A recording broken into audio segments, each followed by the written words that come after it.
오늘 말씀의 제목은 성령이 임하시다, 성령이 임하시다라는 제목으로 하나님 말씀 보겠습니다.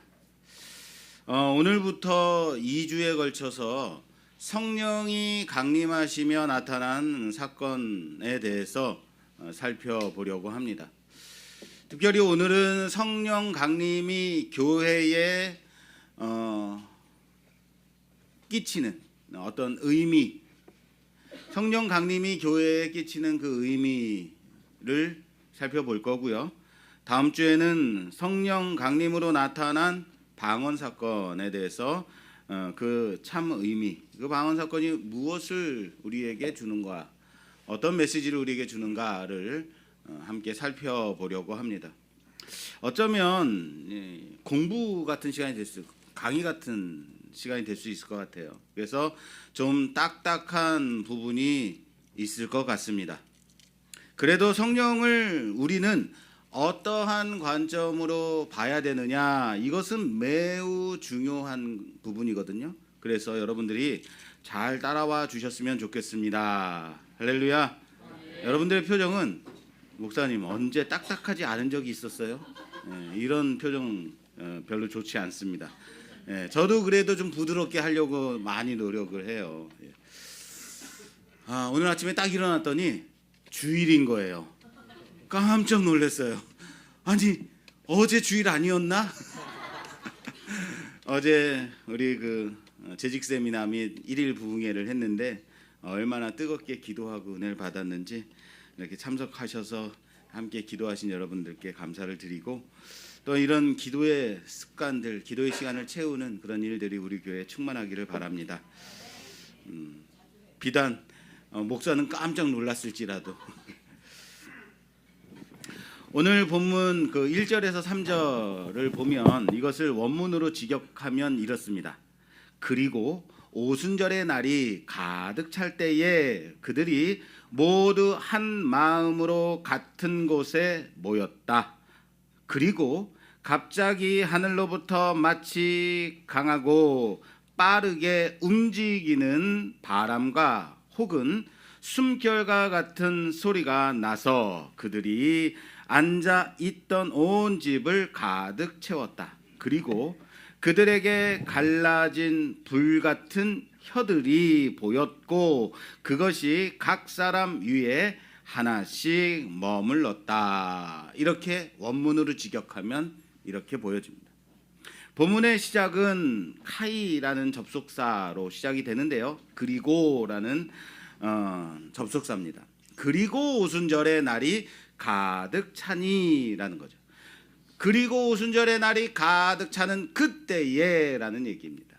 우리는 몇 주간 사도행전 1장을 보면서 예수님이 승천하실 때에 너희는 예루살렘을 떠나지 말고 약속한 성령이 임할 때까지 기다려라 라는 그 예수님의 말씀에 제자들은 두 가지를 했다라고 했습니다.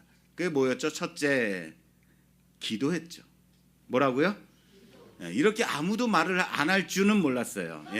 벌써 딱딱하기 때문에 수면으로 들어가실 리는 없는데 기도했죠. 둘째, 뭐죠? 가룟 유다를 대신한 사도 마띠아 사도를 세웠다라고 했습니다. 여러분, 기도라는 것이 나의 뜻을 구하는 겁니까? 내 뜻을 고집하는 겁니까? 나의 뜻을 구하지 아니하고 하나님의 주권을 인정하고 그분의 뜻을 구하는 행위, 그것이 뭐라고요? 기도. 하나님의 뜻을 알아가기 위해서 함께 계속해서 대화를 시도하는 거죠. 하나님과 대화하는. 그러므로 여기서 기도에 전념했다라고 할 때에는 그래서 제자들이 열심으로 기도했기 때문에 성령이 임했다? 이렇게 보면 된다, 안 된다? 안 된다라고 했습니다. 기도했기 때문에 성령을 받은 것이 아니다라고 했습니다. 이것은 아주 극단적으로 심하게 제가 얘기하면 성령은 약속하신 것이기 때문에, 그렇죠. 성령은 언약하신 거기 때문에 제자들은 탱자탱자 놀면서 기다리기만 해도 그 때가 되면 임하게 되는 것이다. 그렇다고 제자들 중에 뭐 어차피 올 거니까 자 탱자 놉시다, 우리 젓가락 윷놀이 하면서 기다립시다, 뭐 이럴 제자들이 있겠습니까? 없죠. 아싸 놀아야지라고 생각한다라는 것은 바로 우리의 죄성이라는 거예요. 어제 신년을 맞이해서 재직세미나 또는 그 1일 부흥회를 했단 말이에요. 타이틀은 재직세미나였지만 뜨겁게 기도하고 은혜를 사모하는 모든 자들은 누구나 와서 기도하자라고 광고를 했습니다. 그러면서 오시는 성도들을 위해서 정말 맛있는 식사를 준비할 거다라고 광고했죠. 그랬더니 다들 그래서 메뉴가 뭔데요? 메뉴에만 관심 있는 거예요. 그래서 기도는 몇 시간 할 거예요? 우리가 어떻게 뜨겁게 어떻게 하면 기도할 수 있을까요? 무엇을 준비하면 될까? 이런 건 한마디도 없어. 그래서 점심이 뭔데요? 김밥 주면 안 나가려고요. 우리의 뭐예요? 죄성인 거예요. 그래서 여러분 어제 점심이 맛있었어요? 맛없었어요? 나머지는 맛이 없었다는? 예. 맛있었죠? 예. 우리는 한다면 하는 거예요. 예. 안 오시는 분들이 배 아파할 것 같으니까 메뉴는 말씀드리지 않겠습니다. 예. 그래서 제자들이 전심으로 기도했다라고 말씀하는 거죠. 전심으로. 그냥 놀아도 그냥 기다리기만 하면 될 텐데 그럼에도 불구하고 제자들은 뭐 한 거예요? 기도한 거예요. 왜요? 하나님의 뜻이 우리 안에서 이루어지기를, 그 언약하신 성령이 우리에게 임하시기를 기다리는 거예요. 그리고 하나님의 뜻이 우리 안에서 이루어지기를. 그리고 오순절의 날이 가득 차게 되었을 때에 성령이 강림하시는 겁니다. 할렐루야. 제가 드리는 말씀을 잘 들으세요. 오순절의 날이 뭐 할 때요? 가득할 때. 뭐라고요? 가득할 때요. 이거 잘 들으셔야 돼요. 이 원문의 표현으로 보게 되면 저는 이런 이미지가 떠올라요. 풍선에 바람을 잔뜩 불어넣고 그 풍선이 점차 팽창되어서 조금 더 하면 어떻게 돼요? 그렇죠. 뻥 하고 터지기 일보 직전, 그리고 끝내. 그렇죠. 공기가 가득 차서 터지는 그 이미지가 떠오르는 거예요. 원문에 그 이미지를 사용하고 있다는 거예요. 그 날이 가득 차매. 그겁니다. 예수 그리스도의 구원의 시작은 성탄으로 시작되었고, 죽으시고 부활하신 부활로, 그리고 그 후에 승천하시고, 이것으로 끝난 게 아니라 무엇으로요? 오순절 성령 강림으로 그 절정이 터쳐지는 것. 그걸 말하고 있는 거예요. 우리가 오순절 성령 강림절 별로 지키지도 않고 별로 의미 부여도 하지 않는데요. 저는 오순절 성령 강림절이 얼마나 중요한 절기인지 오늘 여러분들이 같이 깨달았으면 좋겠습니다. 그리고 이젠 그 마지막, 이제는 뭐만 남았어요? 자, 다시요. 예수님의 성탄, 그리고 죽으심, 부활, 승천, 그리고 오순절 성령 강림, 그 다음에 뭐만 남았을까요? 그렇죠. 예수님의 재림만이 남아있게 된 겁니다. 그것만 이제 기다리는 마지막 이벤트만 남은 거예요. 이것을 예표하는 것이 바로 구약의 절기들입니다.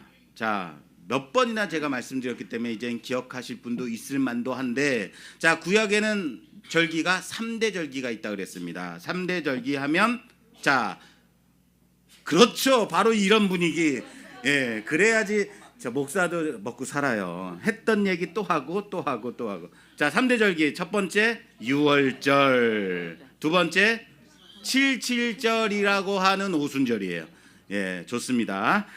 그리고 마지막 초막절이라고 하는 수장절. 자, 유월절이 뭐예요? 유월절은 애굽에서 종살이하던 애굽에서 나올 때에 하나님이 10가지 재앙을 애굽에 내리시죠. 그 마지막 10번째 재앙, 바로 죽음의 사자가 집집마다 돌아다니면서 장자를 죽일 때에 양의 피를 바른 이스라엘의 집은 넘어갔다. 6월 넘어갔다라고 해서 여기서 6월이라고 생각하시면 안 됩니다. 6월 넘어갔다라고 해서 그것을 기념하기 위해 지키는 것이 바로 6월절. 자, 6월절이 신약으로 오게 되면 뭐예요? 6월절 어린 양으로 오신 예수님. 그래서 6월절 전날에 십자가에서 달려 죽으시고 그 6월절 다음 안식 후 다음 날 뭐 하셨어요? 부활하셔서 우리는 신약의 교회들은 부활절을 지킵니다. 자, 77절 두 번째 절기 77절 이것은 오순절이라고 합니다. 6월절 이후에 안식일을 7번을 지난 다음 그래서 49 그 다음 날을 지키는 것 50일째 되는 날을 지키는 것이 바로 오순절 77절입니다. 이때는 보리를 추수하기 시작하는데 그 추수한 첫 번째 열매, 첫 번째 단을 드리는 절기입니다. 이것을 신약의 교회에서는 이때 성령이 강림하셨다라고 해서 성령 강림절로 지키는 겁니다. 그리고 수장절, 초막절이라고 부르기도 하는 수장절인데요. 곡식을 다 거두어서 창고에 들인 후에 아싸 신난다 하고 먹고 마시고 놀자라는 게 아니라 초막을 짓고 옛적 애굽에서 나와 광야 40년간을 하나님의 은혜 가운데 그 만나를 먹으며 지냈다라는 것을 기념하며 초막을 짓고 거기 거하며 우리를 구원하신 하나님을 기억하는 절기. 그래서 초막절, 수장절. 바로 여기가 구원하신 하나님을 기억하는 것, 구원의 시작. 그래서 예수 그리스도의 성탄과 연결이 되는 겁니다. 그리고 초막절은 다시 무엇을 바라보냐면 6월절 어린 양 예수와 연결이 되어지는 겁니다. 자, 이렇듯이 구약의 모든 절기들은 모두 다 무엇을 예표하고 있어요? 예수 그리스도와 연결이 되어지는 거예요. 바로 이 절기를 통해서 하나님은 메시아이신 그리스도 예수를 예표하도록 하셨다.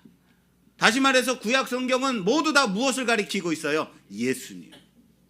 그리고 우리는 오늘 본문을 통해서 그 오순절 성령 강림 이 사건의 의미, 신약 성경, 신약 교회에 우리에게 의미하는 그 교훈, 그것을 살피는 겁니다. 자, 여러분, 성령이 강림하실 때 지금 말씀에 뭐라고 되어 있냐면 급하고 강한 바람 같은 소리. 자, 따라 합시다. 급하고 강한 바람 같은 소리. 라고 하고 있어요. 자, 급하고 강한 바람 같은 소리라고 하면 이것은 바람입니까? 소리입니까? 그렇죠. 바람이에요? 소리예요? 그런데 우리는 보통 바람으로 생각해요. 보세요. 성령은 바람인가 소리인가? 자, 보통 바람은 이쪽에서 저쪽으로, 저쪽에서 이쪽으로 불죠. 그러나 이 바람 같은 소리는 어디서부터 와요? 위로부터 쏟아져 내려왔습니다. 그래서 호련히 하늘로부터라고 말씀하고 있습니다. 그리고 여기 바람으로 되어 있는 이 바람이라는 이 원어는 뭐냐면 푸노에라는 단어를 사용하고 있어요. 이 푸노에라는 단어는 바람으로 번역되기도 하고 또 한 가지 중요한 단어가 있어요. 숨결. 뭐라고요? 숨결이라는 의미도 가지고 있어요. 바람 또는 숨결입니다. 다시 말해서 바람 같은 소리는 이거죠. 한겨울에 쌩쌩하고 바람이 부는 그 바람일 수도 있지만 이런 거죠. 뭐예요? 안 들리나? 하고 크게 심호흡하는 숨결 같은 소리일 수도 있다라는 거예요. 이걸 잘 들으셔야 돼요. 오해하지 말으셔야 돼요. 그런데 이 소리가 제자들이 앉아있는 온 집에 가득 채워졌다. 뭐 했다고요? 가득 채워. 자, 그럼 이 이미지를 상상해 보시라고요. 바람 자체가 마구마구 불어 닥친 것이 아니에요. 이 숨결 같은 큰 호흡 같은 소리가 온 집에 가득한 상태. 상상이 되세요? 하나님의 숨결로 충만한, 하나님의 숨결로 충만한 상태. 할렐루야. 우린 이걸 바람으로만 생각하더라고요. 그래서 어떠한 보여지는 현상에만 집착하려고 하는 거죠. 여러분, 사도행전 1장 8절에서 권능을 준다라고 했을 때 이 권능은 능력만으로 보면 된다, 안 된다? 안 된다라고 했습니다. 왜요? 권능하면 우리는 능력만 생각하기 때문에 하나님 내게 능력 주시옵소서, 능력 주시오, 이것만 기도한단 말이에요. 근데 이 권능이 뭐라 그래요? 인격이라면 하나님이 함께 하시겠다라는 얘기죠. 여러분, 재벌집 아들이 아버지에게 너무 잘해요. 와, 잘해요. 그런데 그럴 때 정말 진실하게, 정말 아버지에게 효도하고 싶은 마음으로 잘하는 것일까? 아니면 아버지의 재산만 바라보고 잘하는 것일까? 아내한테 야, 좀만 참아, 우리가 좀만 참으면 저 아버지의 재산이 다 우리의 것이 될 거야. 이렇다면 그 아버지를 사랑하는 겁니까? 아버지의 재산을 사랑하는 거예요? 재산을 사랑하는 거예요. 하나님 내게 능력 주세요, 능력 주세요. 맨날 이것만 기도하고 있으면 하나님은 필요 없는 거예요. 뭐만 필요한 거예요? 능력만 필요한 거예요. 그게 아니라는 겁니다. 바람이 불고 머리카락이 막 휘날리고 옷자락이 펄럭대는 이런 건 여러분 귀신 영화에만 나오는 거예요. 그래서 요한복음 3장 한번 요한복음 3장 가볼게요. 거기에 보면 밤중에 몰래 예수님을 찾아온 니고데모라는 사람이 나와요. 주님은 네가 거듭나야지만 하나님의 나라를 볼 수 있다라고 말씀하세요. 니고데모가 묻습니다. 어떻게 사람이 두 번 날 수 있겠습니까? 라고 물었더니 주님의 대답이 3장 5절에서 8절까지 봉독해 주시겠어요?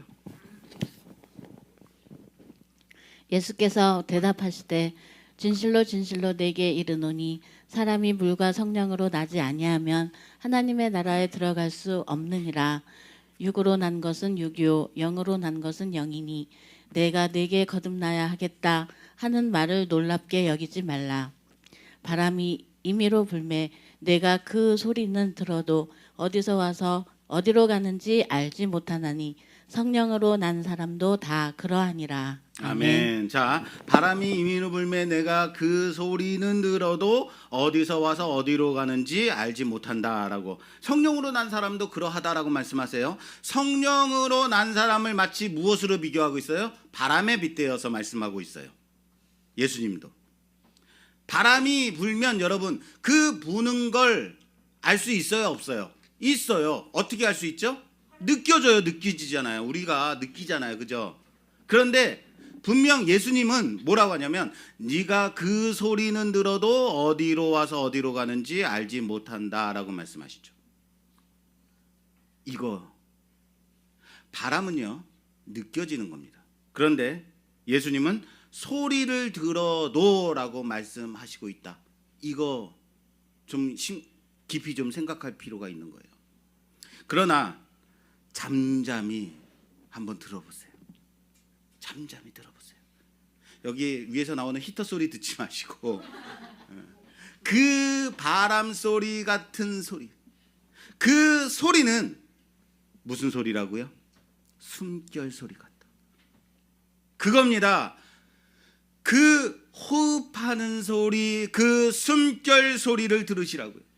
바로 하나님의 호흡, 하나님의 숨결이라는 사실을 믿으시길 바랍니다. 이렇게 보면 딱 떠오르는 말씀이 있어요.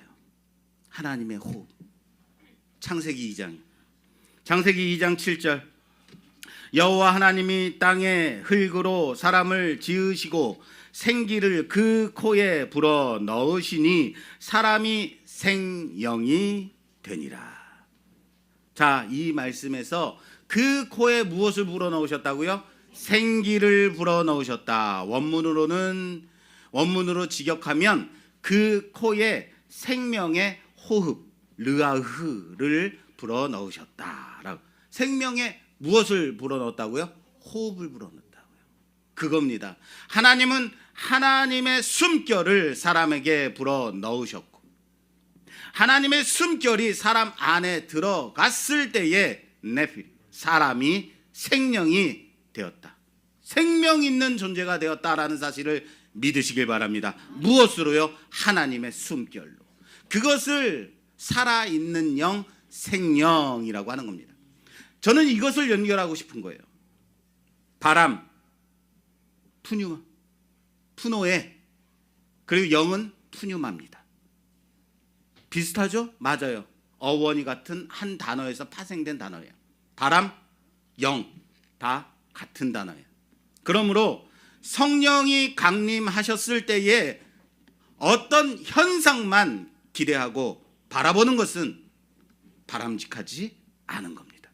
그것은 바로 하나님의 숨결이고 호흡이고 그 호흡이 오순절 그날에 가득 찼을 때에 제자들 각각의 위에 임하였다라는 사실을 믿으시길 바랍니다. 하나님의 숨결. 그렇다면 하나님이 사람을 창조하셨을 때는 하나님의 호흡이 사람 안에 있었다 없었다? 있었다. 내재하고 계셨다. 그래서 생명이 되었다. 그랬던 것이 창세기 6장 가볼게요. 창세기 6장에 가면 하나님의 영이 사람을 떠나는 사건이 나옵니다. 뭔지 아시겠죠?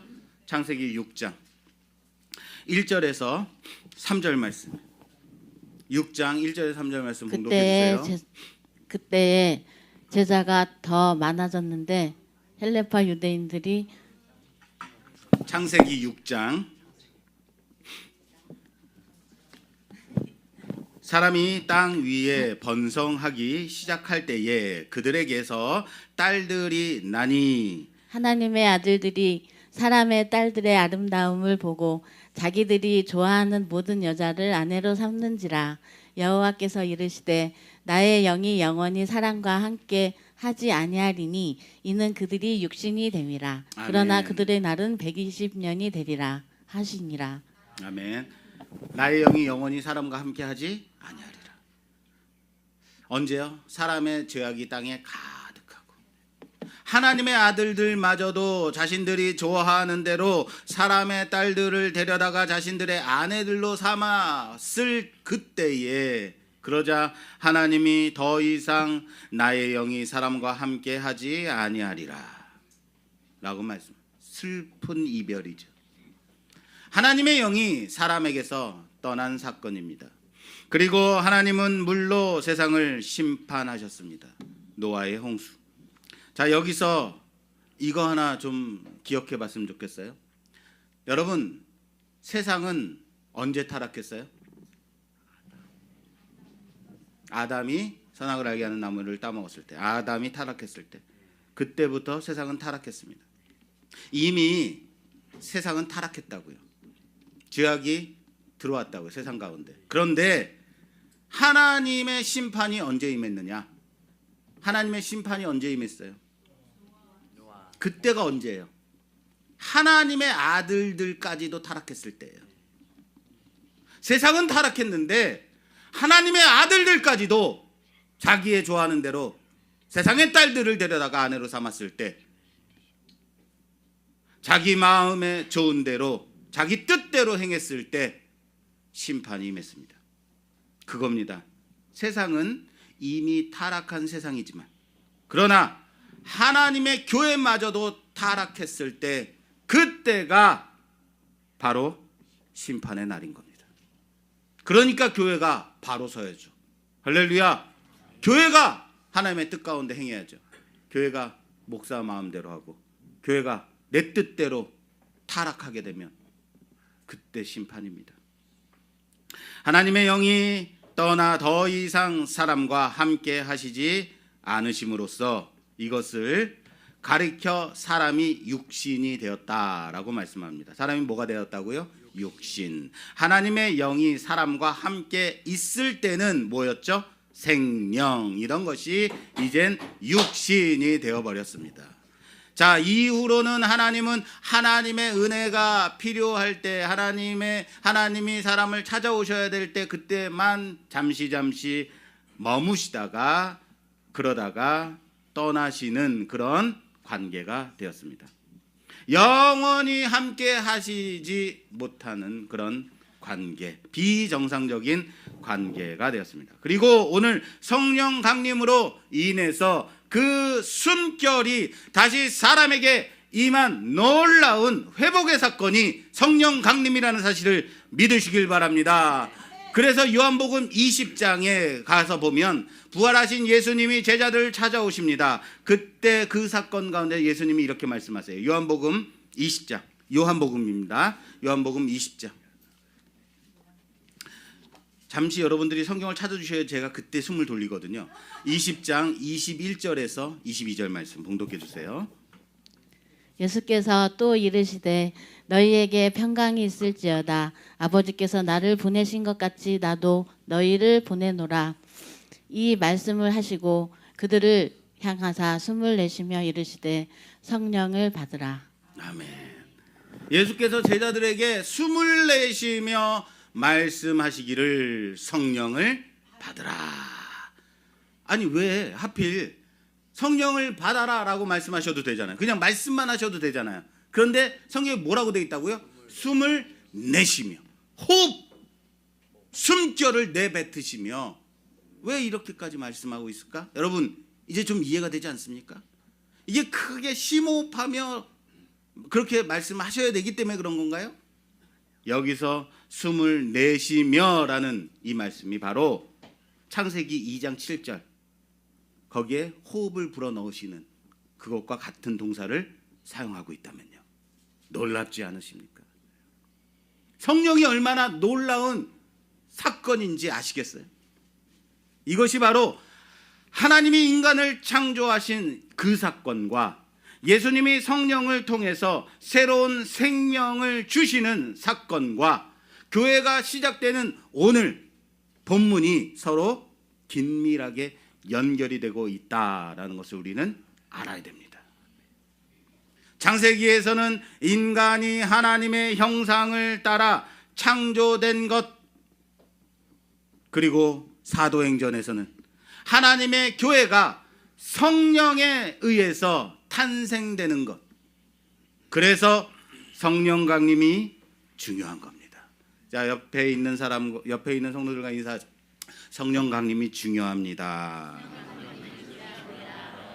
자, 이제 마지막으로 이 오순절의 성령 강림의 이 때를 가리켜 원문을 보게 되면 이렇게 돼 있다 그랬죠. 그 날이 기억 안 나세요? 좀 전에 했는데 그 날이 오순절 날이 가득할 때, 가득할 때라고 직역 가능하다고 그랬죠. 자, 이것이 그 날이 완전히 이루어졌다라는 의미예요. 그 날이 이루어졌다, 찼다. 다시 말해서 하나님의 때가 완성되었다. 성령으로 인해서. 자, 그럼 그 하나님의 때는 하나님의 날은 무엇일까? 그 완성된 때가 과연 무엇일까요? 그것을 생각하고 말씀을 마무리하도록 하겠습니다. 자, 오순절은 단순한 유대 절기가 아니다라고 했습니다. 하나님의 구속 계획이 성취되는 시점이다라고 했습니다. 구속사가 완성되는 날, 하나님의 날. 오순절은 유대인들에게는 익숙한 절기일 수 있겠지만 여기서 가득 차다. 가득 차다라는 이 표현, 단순히 시간적 완성만이 아니라 하나님의 구속 계획이 완성되었다, 가득 찼다라는 그 말씀이에요. 그럼 그 날이 무언지를 찾아봐야겠죠. 하나님의 날은 과연 어떤 날일까? 그래서 우리는 요엘서를 찾아봅니다. 요엘이라고 되어 있습니다. 요엘서 2장 28절. 요 같이 좀 읽어주셔야 될 것 같은데요. 사모와 엄지사님이 좀 번갈아 가면서 교독해 주세요. 요엘서 2장 28절에서 32절 말씀. 그 후에 내가 내 영을 만민에게 부어주리니 너희 자녀들이 장래일을 말할 것이며 너희 늙은이는 꿈을 꾸며 너희 젊은이는 이상을 볼 것이며. 그때에 내가 또 내 영을 남종과 여종에게 부어줄 것이며 내가 이적을 하늘과 땅에 베풀리니 곧 피와 불과 연기 기둥이라. 여호와의 크고 두려운 날이 이르기 전에 해가 어두워지고 달이 핏빛같이 변하려니와 누구든지 여호와의 이름을 부르는 자는 구원을 얻으리니 이는 나 여호와의 말대로 시온산과 예루살렘에서 피할 자가 있을 것이미요 남은 자 중에 나 여호와의 부름을 받을 자가 있을 것임이니라. 아멘. 자, 따라서 합시다. 누구든지 여호와의 이름을 부르는 자는 뭐 한다고요? 구원을 얻으리라. 우리가 CCM에서 많이 불렀던 그런 찬양이죠. 뭐예요? 그 후에 내가 내 영을 만민에게 부어주리니 너희 자녀들은 장래일을 말할 것이며 너희 늙은이는 꿈을 꾸며 너희 젊은이는 이상을 볼 것이며 그때에 내가 또 내 영을 남종과 여종에게 부어줄 것이며 언제요? 그날이요. 자, 여기에 왜 나는 늙은이라고 말해? 왜 나는 꿈이야? 환상이야? 능력도 아니고. 여러분 이거 잘 보셔야 돼요.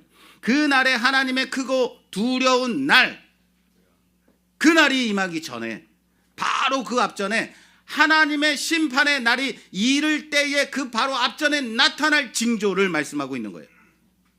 여기서 환상, 여기서 환상, 꿈, 예언 이것을 주신다고 하죠. 이것들을 모든 계층과 세대에 물어나고 성령의 은사가 임할 것을 말씀하는 거예요. 언제요? 좀 전에도 알려드렸잖아요. 오늘 집중을 못 하시고 계십니다. 오늘 강의하는 거예요. 자, 뭐라고요? 그날, 어렵지 않아요. 그날, 하나님의 날, 여호와의 크고 두려운 날, 그날이 이르기 전에 바로 심판이 임하기 전, 그날을 말하는 여호와의 날, 이온 야훼, 히브리 말입니다. 이 정도는 알아도 돼요. 이온 야훼. 이 환상, 예언, 꿈 이런 것들은 바로 하나님이 자기의 선지자나 예언자들에게 역사하실 때 사용했던 도구들이에요. 표징들이에요. 이것을 구약에서 특정한 선지자나 지도자들에게 국한시켜서 주셨던 것을 하나님의 계시가 성령이 부어짐을 통해서 모든 믿는 자들에게 열릴 것을 말씀하는 그 말씀, 그날 성령의 부어짐으로 인류가 하나님의 구원 계획에 참여하게 됨을 성령으로 말미암아 은사가 특정한 계층이나 그룹에게 국한되어진 것이 아니라 모든 믿는 자에게, 모든 계층들에게 나타나는 그날, 그것을 선언하는 거예요. 내가 아는 한 자매가 있는데 삼손 얘기를 듣다가 나는 왜 삼손이 나실인인 날 때부터 하나님의 택하심을 받은 자인데 왜 그렇게 엉망으로 살았는지 난 너무 답답해. 제가 말했습니다.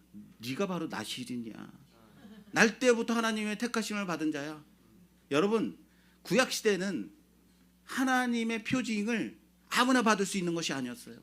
그런데 예수 그리스도로 인하여서 그 성령의 역사가 우리 모두에게 열려졌음을 믿으시길 바랍니다. 성령으로 인하여서 우리 안에 임하였음을 믿으시길 바랍니다. 그리고 성령 강림 사건으로 요엘의 예언, 그것이 성취되었다. 하나님의 마지막 때에 일어날 일이 시작되었다. 그 날이 바로 오순절, 성령 강림절. 그럼 남은 것은 뭐만 남았다고요? 오순절이 성취되었으니까 바로 하나님의 크고 두려운 날, 심판의 날, 예수 그리스도의 재림의 날, 그날 예수 그리스도께서 다시 오실 그날, 그날을 완성될 것입니다. 바로 그 앞전에 성령의 강림으로 그 날이 임박했다라는 것을 보여주는 사건, 그것이 오순절입니다. 바로 그겁니다. 여러분, 제가 어렸을 때부터 이 말을 너무 많이 듣고 자랐어요. 지금은 말세지 말입니다. 말세지 말입니다. 목사님도 그렇고 부흥회 가면 목사님 맨날 그 얘기해요. 말세지 말을 사는 여러분들. 말세지 말이 뭐예요? 말세인데도 그 말세의 끝자락에 와 있다는 거. 이제 달랑달랑해서 이제 떨어질 그 날이라는 거예요. 그런데 지금까지도 말세지 말이에요. 아유, 언제 말세지 말이 언제 오는 거예요? 언제? 그런데 여전히 그 말세지 말이라 하죠.